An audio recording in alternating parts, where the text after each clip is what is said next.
Hello everyone, welcome to StudyIQ. So this is the last video of the first week of January, that is 7th of January in English. Let's start. Which of the following has been awarded the Rashtriya Khel Protsahan Puraskar in the encouragement to sports through corporate social responsibility category? Now there are two categories. What is the meaning of Rashtriya Khel Protsahan Puraskar? Rashtriya means national, Khel Protsahan means encouragement to the sports, Puraskar means award. Basically, it is given to organizations who promote sports. Now, it is given in two categories. One is the identification and nurturing of young talent, and the second category is encouragement to sports through corporate social responsibility. Now, they are asking corporate social responsibility, so it was given to Odisha Mining Corporation Limited for sports promotion, for helping sports persons, right? So Rashtriya Khel Protsahan Puraskar, it is given to corporate entities and it is given to both the private companies and public sector companies. It is also given to the NGOs. It is also given to the sports bodies or sports control board, both at the state and national level. They are eligible who have played an incredible role in the sports promotion.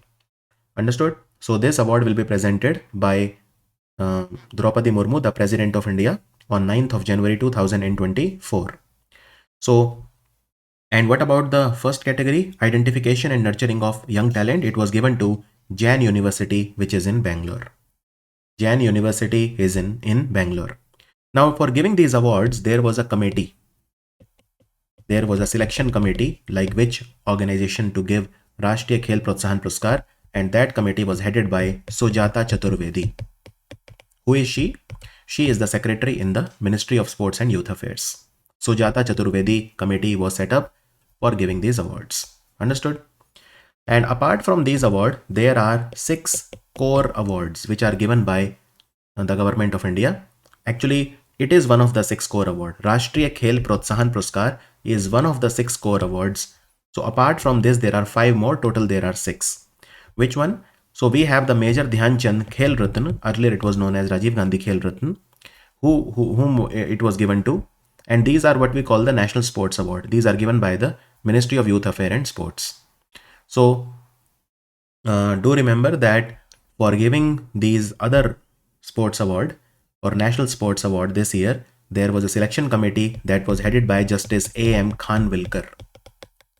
Justice A.M. Khanwilkar committee gave the awards, the Arjuna, Dronacharya, Khel Ratna, Major Dhyan Chand Award for Lifetime Achievement, and Maulana Abul Kalam Azad Trophy, which is given to universities who have performed incredibly well, right? So for all the awards, other than Rashtriya Khel Protsahan Puraskar, the committee was headed by A.M. Khanwilkar, and for Rashtriya Khel Protsahan Puraskar, the committee was headed by Sujata Chaturvedi, right?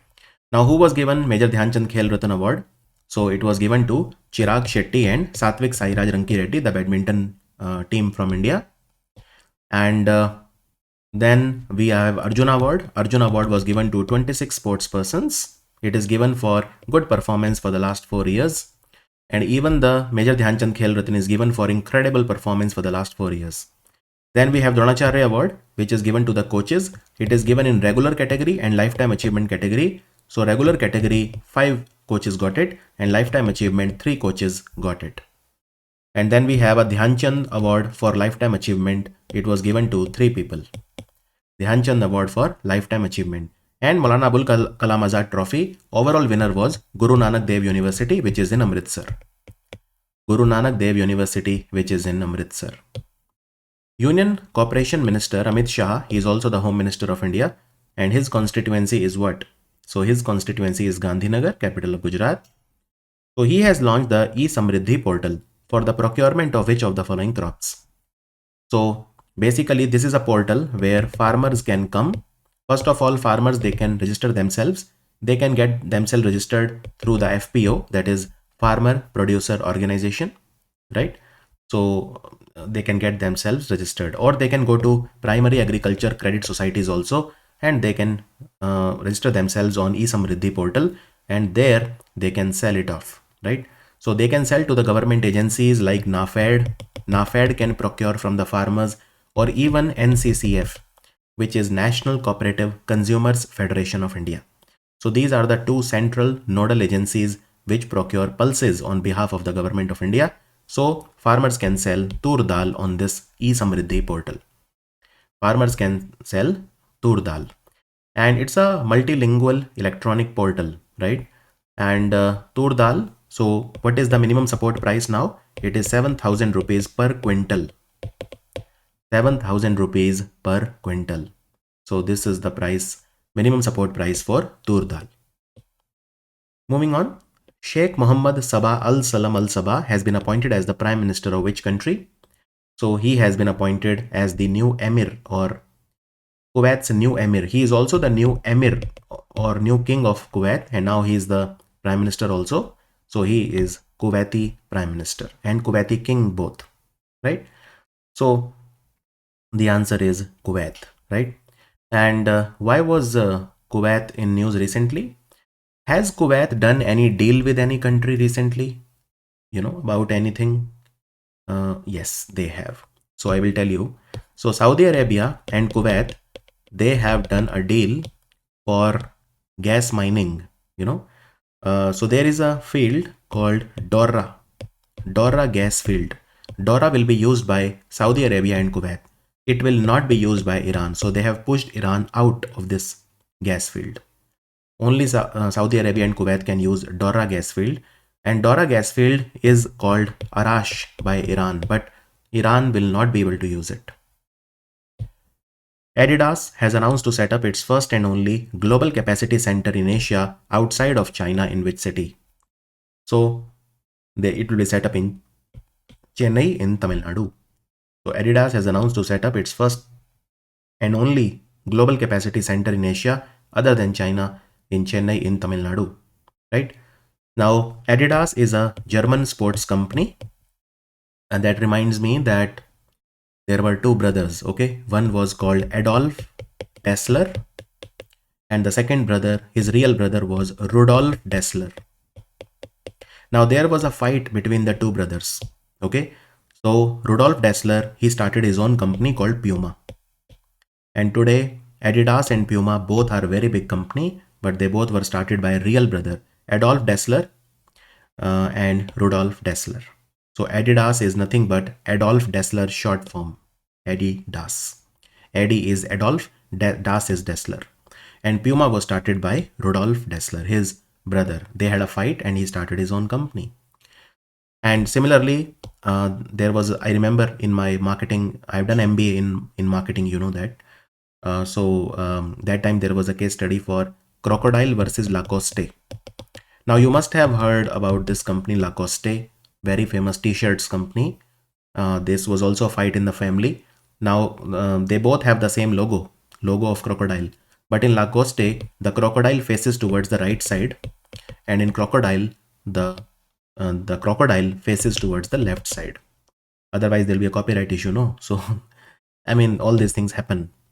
Union Minister Piyush Goyal has inaugurated the 16th India International Jewelry Show Signature in which of the following cities? So the name of the show is Signature, and it has been inaugurated in Mumbai recently. The answer is Mumbai. So basically it is organized by the Gem and Jewelry Export Promotion Council. Now India is one of the largest exporters of gem and jewelry in the world.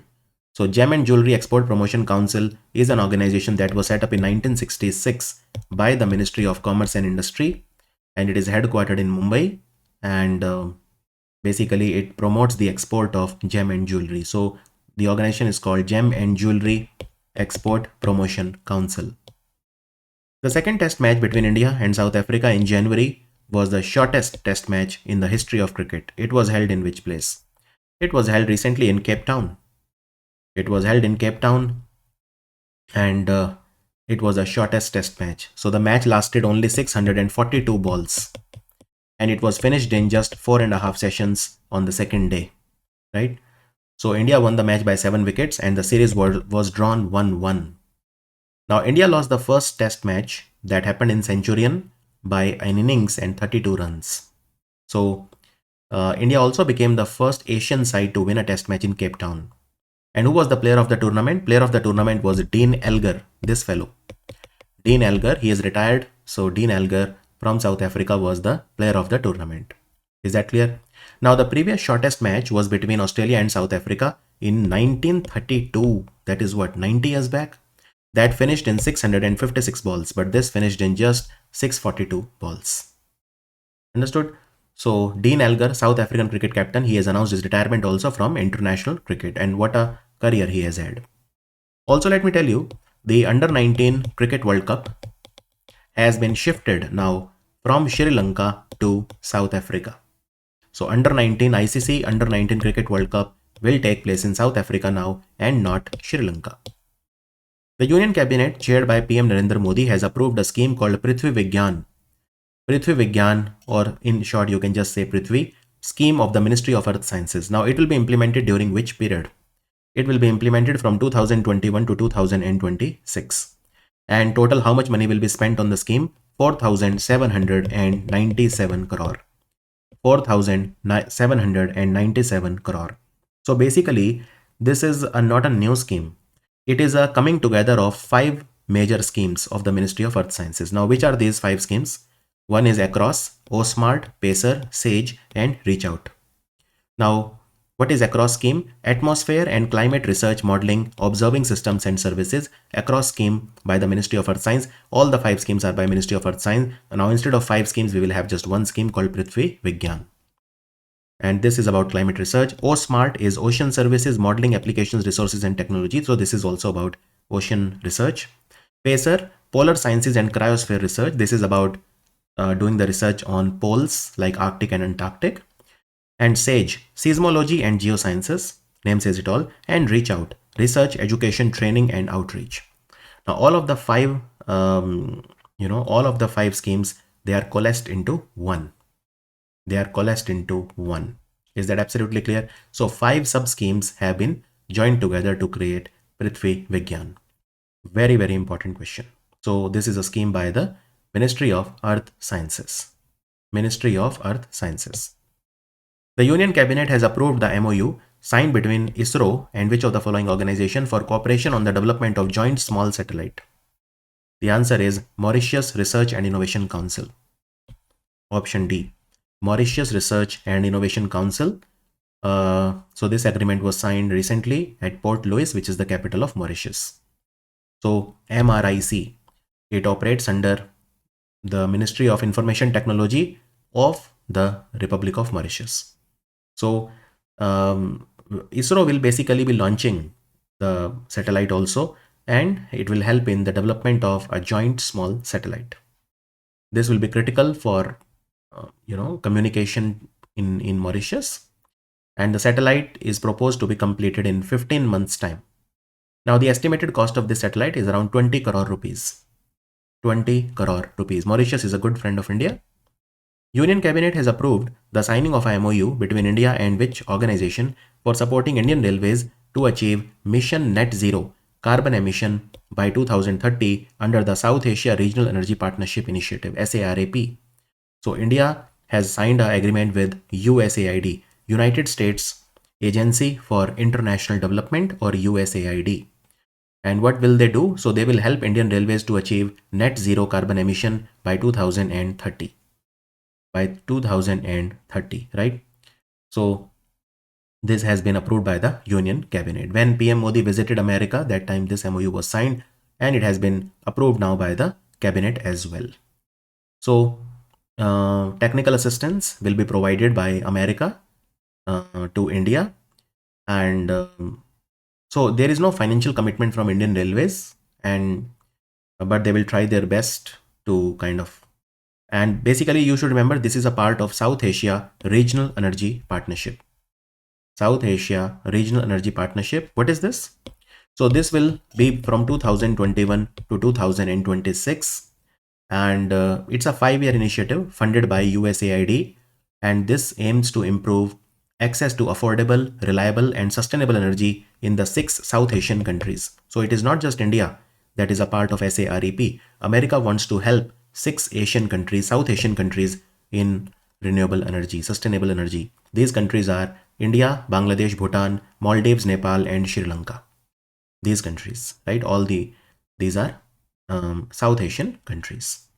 All these are South Asian countries. So whether Indian Railways will become net zero by 2030 or not, we will see. But this is definitely a good help from America. The Union Cabinet has approved the signing of MOU between the Ministry of Petroleum and Natural Gas of India, Government of India, and Ministry of Natural Resources of which of the following country for cooperation in the hydrocarbon sector. So India will be signing a MOU with the South American country called Guyana. The answer is Guyana, and we will cooperate with Guyana on, in basically the hydrocarbon sector. So what we will exactly do with them? So we will buy crude oil from Guyana. Guyana is a very oil rich country. Also, Indian companies will go to Guyana and help in exploration and production of oil and gas there. There will be cooperation in crude oil refining and capacity building. Bilateral trade of crude oil will increase. Bilateral trade of other things, because crude oil is unilateral, we are buying from Guyana, not selling. But bilateral trade in other areas will improve. Collaboration in the natural gas sector will be there, right? Collaboration in the natural gas sector will be there. So this MOU will be for 5 years. This MOU is for 5 years. And talking of these countries, let me tell you that there is a kind of a war going on between Venezuela and Guyana right now. Why? So there is a oil rich region called Essequibo. It is a part of Guyana, but Venezuela says it is mine.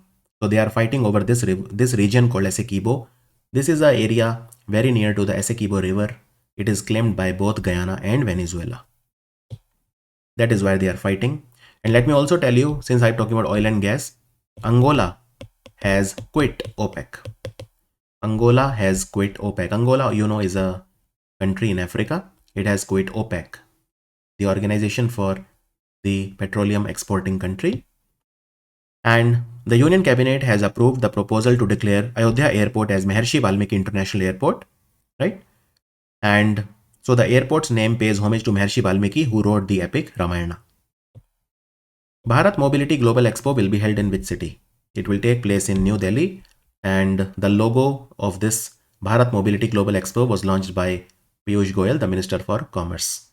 What is the theme? Beyond Boundaries, Co-Creating Future Automotive Value Chain.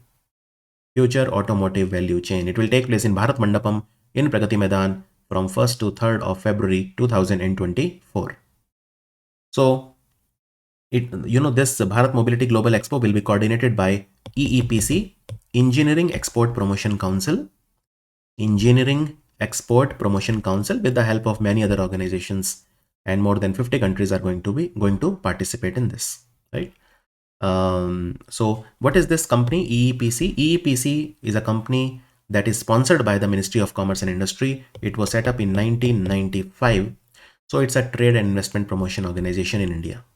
It is based in Delhi. Who among the following is the author of the new book called Sanskriti Ke Aayam? This book is written by Dr. Manorama Mishra. It was released by General V.K. Singh, Union Minister, but it was written by Sanskriti Ke Aayam is written in Hindi by Dr. Manorama Mishra.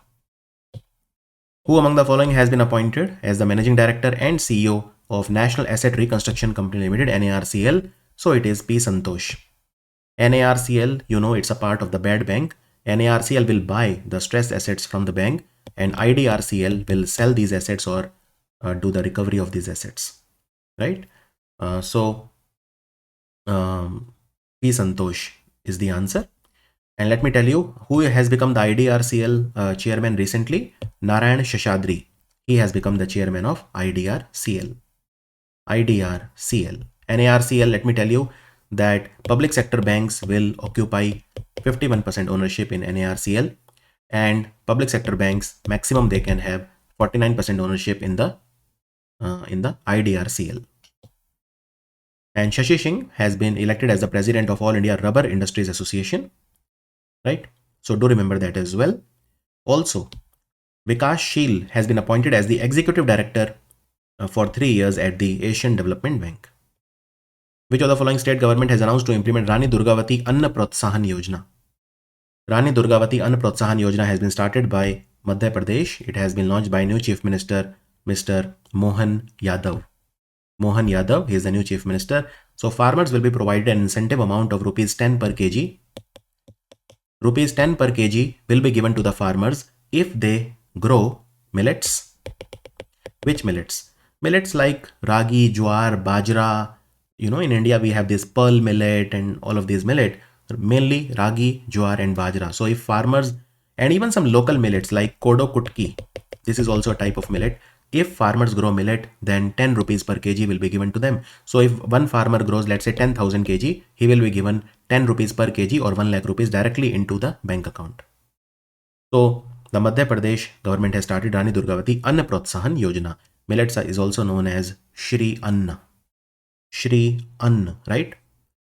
And let me also tell you that Madhya Pradesh cabinet has decided to institute 2 awards in the name of Rani Durgavati and Rani Avanti Bai Lodhi for women who work under adverse condition and make extraordinary contribution to the society. So do remember, Madhya Pradesh government has started 2 awards, one in the name of Rani Durgavati and one in the name of Rani Avanti Bai Lodhi. Avanti Bai Lodhi for women who work under very difficult conditions and make extraordinary contribution to the society. And Madhya Pradesh government will give 4,000 rupees per bag or per sack to the Tendu leaves tribal people who collect Tendu leaf. They will be given 4,000 rupees per bag. That was also announced recently by the Madhya Pradesh government. Now Rani Durgavati, she was the queen of Gondwana. You know, she was married to King Dalpat Shah, the son of King Sangram Shah of Gondwana, and she is remembered for defending Gondwana against the Mughal Empire, right? Against the Mughal Empire. The Border Road Organization, they have successfully used RejuPave technology to build high altitude bituminous road sections at the Sela Tunnel and LGG Damtang Yangtze in Arunachal Pradesh. These have been constructed under which project? This is called Project Vartak. It is called Project Vartak, right? So one thing they have built is a road called LGG Damtang Yangtze Road, and the second is the Sela Tunnel. So what is this RejuPave technology? So RejuPave technology allows the construction of high altitude bituminous roads under low and sub-zero temperature. So they have successfully used this RejuPave technology, and this is just a part of Project Vartak of the BRO. And who has developed this technology, RejuPave? So RejuPave technology has been developed by Central Road Research Institute, New Delhi. It works under CSIR. Central Road Research Institute, right? So in this technology, you use asphalt modifier. You make the high altitude bituminous roads and you use asphalt modifier, right? So this technology brings down the production and rolling temperature of the bituminous mix by 30 degrees Celsius to 400 degrees Celsius with negligible heat loss. Despite so much snowfall, right? So if you require 430 degrees Celsius, you don't need 430, you just need 400 degrees Celsius. So it will bring down the temperature requirement from 430 to 400 degrees C, and it will prevent heat loss. So Project Vartak. Now Project Vartak was earlier known as Project Tusker. So this is a project that was started by Jawaharlal Nehru ji, right? Jawaharlal Nehru ji and Project Vartak started in 1960, and it was named from Project Tusker to Project Vartak in 1963. So this project is basically to construct the roads and maintain the roads in Arunachal Pradesh. Is that clear? So we will move on now. Who among the following has been nominated as the chairman of Supreme Court Legal Services Committee? The answer is Justice B.R. Gavai. And Sanjeev Khanna is the chairman of NALSA. So Sanjeev Khanna, actually B.R. Gavai replaces Sanjeev Khanna. Sanjeev Khanna will be the next Chief Justice also of India. And B.R. Gavai has been nominated as the chairman of Supreme Court Legal Services Committee. And Supreme Court Legal Services Committee basically is to provide free and competent legal services to the weaker section of the society.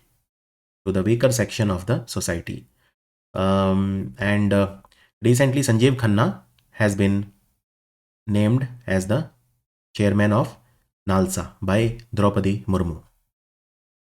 Which of the following company has collaborated with Digital Bridge Group for the formation of an independent company named Articulate AI? So this is a company which has been started by Intel. Intel has started a company called Articulate.